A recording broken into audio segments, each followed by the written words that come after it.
guys, it's Sarah from SMH Training. Today's video is all about wrist modifications. If you have weak wrists or maybe some carpal tunnel going on. For me, this is maybe an overuse thing from my years of working trail crew and using tools and chainsaws a lot. And now how it plays out for me is soreness after a lot of skiing, especially poling tends to really work my wrists. So if you have any of those issues or any of your own, you know, some people have this from like doing a lot of sewing, maybe you're a quilter and you have wrist issues because of that. You know, we do a lot of typing in our lives, there's a lot of things, lifting babies around, a lot of things that really work our wrists. My goal for this is to give you some ways of working with your exercise moves so that you can stay active even if you have some weakness in your wrists. So let me get started. The first one is using a chair. This is one of my favorite ways to modify any sort of push-up or plank move. Elevate your upper body end of things, and that can really, it takes a lot of the weight off of your upper body and off of your wrist. So just by that, it'll make it easier. But the other thing about this is that if you set yourself up so that your hands wrap around the edges of the chair, your wrist ends up being in more of a neutral position, so it's less demanding. So it looks like this, right here. So this would be your Bonafide Plank. See how my shoulders are stacked over my wrists? Maybe you should be even a little more forward like that. So that's what we're looking for with this. This is a plank, or could be a push-up. And the neutral position in the wrists might really make it quite a bit easier for you. So that's a great one. Use it, okay? A little more resistance, so a little more difficulty if you drop down to the floor. You could use something like a couple dumbbells right here. And this also allows for you to keep your wrists in a neutral position by wrapping the fingers around the dumbbells. And from here you can go into your tabletop position, into your plank position, do your push-ups. You can even use this for a downward dog if you're doing a yoga class. But if you're doing that kind of thing, you're going to want to make sure that the dumbbells are really sticky so they don't slide. So do that, but with caution. Sometimes people are able to make fists with their hands right here and do their plank work out of fists. That's not super comfortable for me, but it works for some people. And then of course we're working down to being able to have flat hands down on the ground.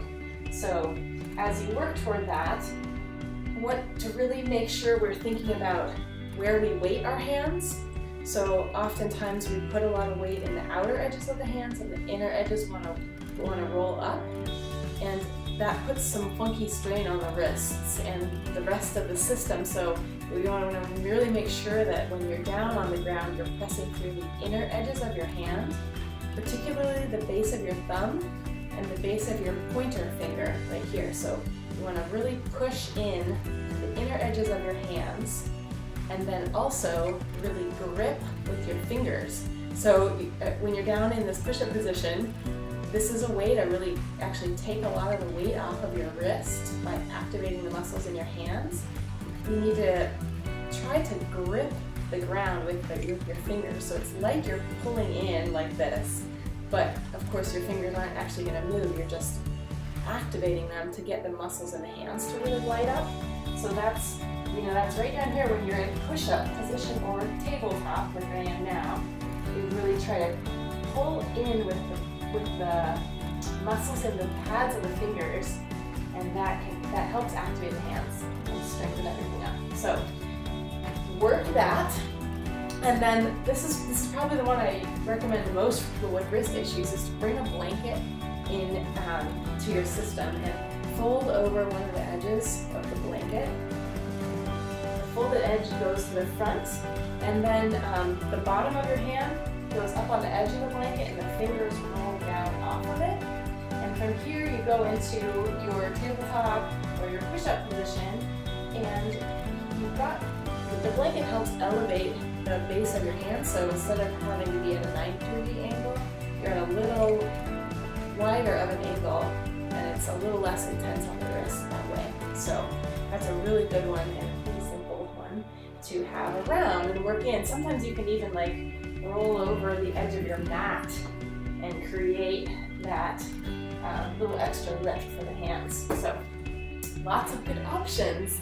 And then one thing I want you to consider with this is that if you've got wrist issues and you're at a point where you can work to help them heal, what we want to think about is creating enough challenge and stress in the wrist joint, or whatever part of the body that you're working with, and that just enough challenge that that area gets pushed a little bit so that it has to strengthen, so the body sends extra blood there and sends extra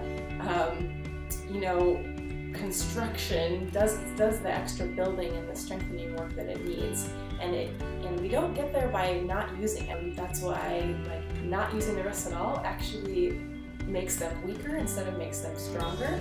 And there are times in our recovery phase where we need to immobilize things, but when you're at the point where you're able to move and be relatively pain-free in those areas, we want to look for ways to get just enough challenge to that area without overdoing it. So you overdo it and create more injury and maybe more inflammation and more problems, but finding just enough challenge is a good thing.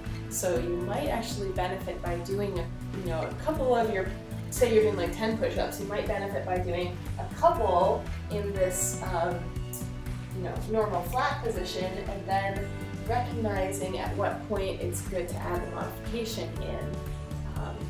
So as we progress, we're working toward